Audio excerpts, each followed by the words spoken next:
Salut à tous. J'espère que vous avez bien dormi.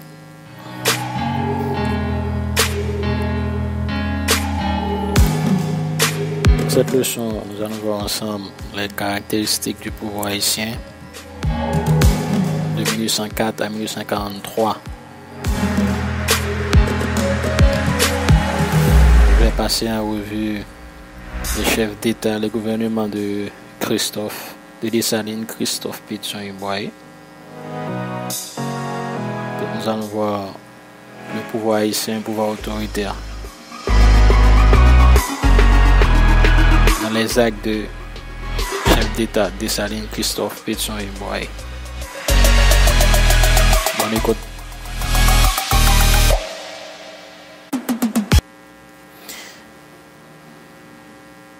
Ok, alors, le pouvoir haïtien de 1804 à 1843 est caractérisé par un pouvoir autoritaire et un pouvoir nationaliste. Dans cette leçon, nous allons voir le côté autoritaire de ce pouvoir-là, de 1804 à 1843.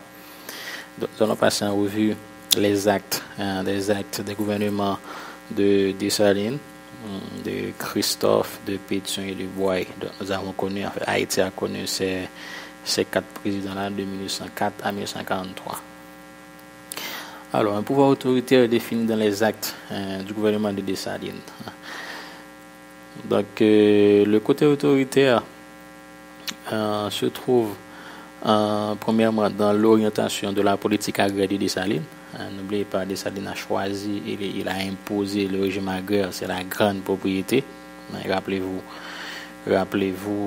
de l'affaire de Moïse. Deuxième fait qui prouve que Dessalines, le gouvernement de Dessalines c'était un gouvernement autoritaire, c'est dans le caporalisme agraire avec ses contraintes pour les cultivateurs. Rappelez-vous les caporalismes agraires. J'avais expliqué le caporalisme agraire, donc les généraux étaient en même temps des inspecteurs de culture. Voilà. Le caporalisme agraire avec ses contraintes pour les cultivateurs. Défense aux cultivateurs de laisser les campagnes pour s'établir en ville. Ok? Avec Dessalines, c'était comme ça. Et en plus, le paysan n'était pas libre dans le choix des produits à cultiver. Ok. Troisième mesure qui prouve que Dessalines était, en fait, le gouvernement, c'est un gouvernement autoritaire, c'est dans les mesures commerciales rigoureuses. Ok. Donc, les produits sont taxés à l'importation et à l'exportation. Ok. On peut élever environ, on va dire, une taxe de 10%. Donc, la vie économique, elle était contrôlée et orientée par le gouvernement. Et de ce fait, toute la liberté est enlevée à la bourgeoisie commerciale. Donc, c'est le gouvernement qui dirigeait la vie économique. Et en plus, les commerçants, c'était une obligation, ils devaient composer leur cargaison par tiers, un tiers de coton, un tiers de café, un tiers de sucre. Donc, le gouvernement, n'oubliez pas, donc la nation, elle est à peine née. Donc, le gouvernement devrait accorder la priorité aux cultures comme le coton, le café et le sucre, donc qui pourraient rapporter de l'argent à l'État, par le biais de taxation. Et la dernière mesure, on va trouver ça, le côté autoritaire de Dessalines dans la proclamation de l'indépendance en 1804 et de la Constitution de 1805. Okay. Donc, le 1er janvier 1804, ça c'est la proclamation de l'indépendance, Dessalines est nommé gouverneur à vie avec le droit de désigner son successeur. Okay. Ça c'est le côté autoritaire. Quelqu'un qui n'est pas dictateur, donc normalement il n'est pas nommé à vie et il n'a pas le droit de désigner son successeur. Right? Donc seul un dictateur peut être désigné à vie et qui a le droit de nommer son remplaçant, son successeur. Right? Et la constitution autoritaire de 1805 renforce également les pouvoirs de Dessalines, qui possède la plénitude des pouvoirs exécutifs et législatifs. Voilà. Okay. Donc on va dire que l'administration de Dessalines est foncièrement centralisée. Les généraux sont à la fois administrateurs et hommes politiques. Par exemple, Christophe Pétion, Giffard, Gérin, ils étaient chargés de la vérification des titres de propriété. Voilà.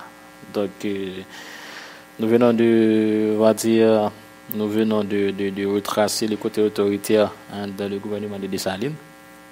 Et rapidement, je fais un rappel. Donc, ce côté autoritaire est défini dans l'orientation de sa politique agraire. Premièrement. Deuxièmement, dans le caporalisme agraire avec ses contraintes pour les cultivateurs. Troisièmement, dans les mesures commerciales rigoureuses. Et quatrièmement, dans la proclamation de l'indépendance et la constitution de 1805.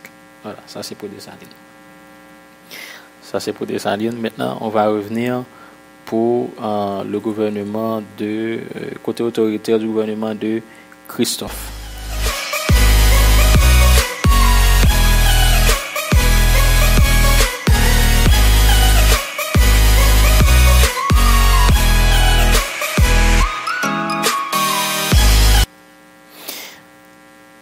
Christophe. Un pouvoir autoritaire défini dans les constitutions de 1807 et de 1811 dans les actes du gouvernement de Christophe. Donc, on va voir que Christophe lui aussi, il était un dictateur. Un dictateur, donc son pouvoir était un pouvoir autoritaire. Ok.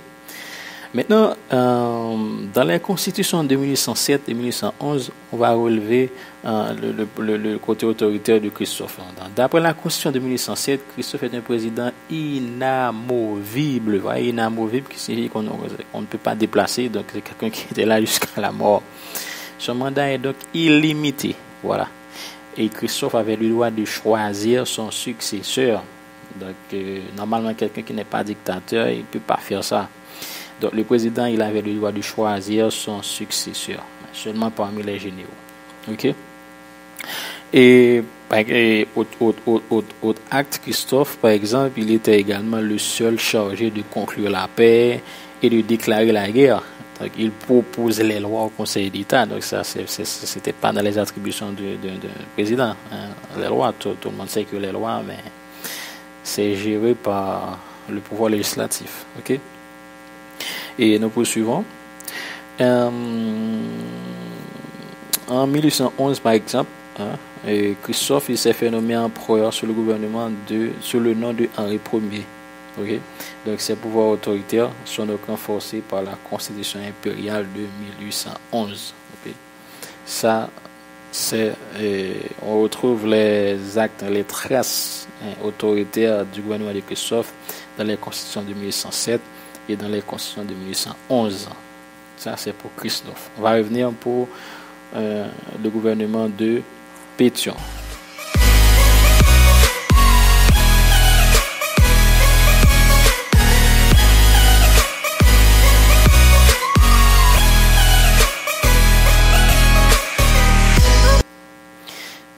L'autoritarisme de Pétion. Ok. D'abord, on va voir dans la Constitution de 1816. Okay? En 1816, Pétion, qu'est-ce qu'il va faire? Il va remplacer la Constitution libérale et démocratique de 1806 par une Constitution autoritaire. Donc, cette Constitution de 1816 va légaliser la dictature de Pétion. Okay? Maintenant, voyons rapidement quelques actes du gouvernement de Pétion qui témoignent de ce côté autoritariste. Alors, Pétion s'est révélé, on va dire, un dictateur en s'écartant des règles démocratiques. Voilà, un dictateur, qu'est-ce qu'il fait? Le dictateur, il agit à l'encontre des règles démocratiques. Hein. Par exemple, Pétion, il s'est fait réélire en 1811 et 1815 par des sénateurs zélés entièrement dévoués à sa cause. Pétion, par exemple, il va éliminer ses adversaires politiques. Par exemple, il y a Delvaye Magloire, Ambroise, donc quelqu'un qui n'est pas dictateur, donc il prêche la tolérance, quoi. La tolérance, il n'a pas supprimé ses adversaires politiques. Pétion s'est fait nommer président à vie en 1816. Okay? Donc, la présidence à vie est incompatible avec les principes démocratiques. Okay? Dans la démocratie, il y a ce qu'on appelle l'alternance du pouvoir, la limitation du pouvoir dans le temps. Or, le dictateur, qu'est-ce qu'il fait, le dictateur? Mais en général, un dictateur, sa présidence, il est à vie. Okay? Il n'y a pas d'alternance. Okay? Donc, c'est toujours lui, il n'y a pas d'alternance, pas de limitation. Voilà. Ça, c'est pour montrer ici que Pétion, lui aussi, il s'est révélé en étant un dictateur. On va voir rapidement l'autoritarisme de Boyer.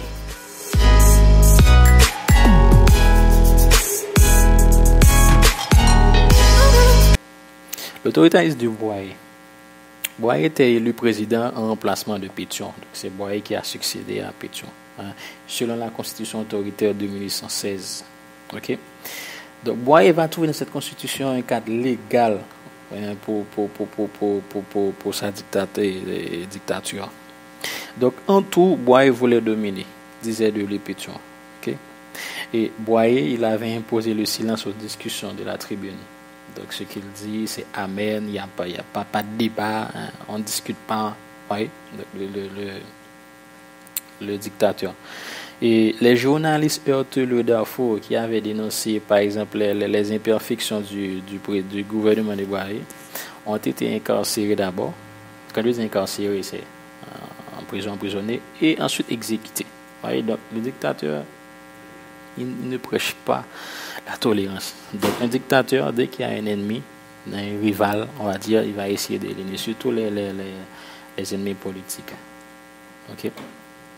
Et Boyer qui va imposer son code rural de 1825, on aura le temps de voir ça en 1825 dans le cadre de la dette, dans le cadre du paiement de l'indemnité de l'indépendance. Le code rural de 1825 imposé par Boyer instaure la corvée dans les campagnes. Et les paysans, ils étaient soumis à des contraintes. Et ils ne pouvaient pas faire grand-chose, les paysans, parce que Boyer, un dictateur, ce qu'il dit, ou bien vous acceptez, ou bien vous allez directement au ciel, avec Boyer. Voilà. Donc, je viens de passer rapidement en revue le côté autoritaire du pouvoir haïtien de 1804 à 1843. Donc, nous venons de voir l'autoritarisme de Dessalines dans les actes du gouvernement de Dessalines, l'autoritarisme de Christophe dans les constitutions de 1807-1811 et l'autoritarisme de Pétion, surtout avec la constitution de 1816, et enfin l'autoritarisme de Boyer avec ses agissements. Voilà.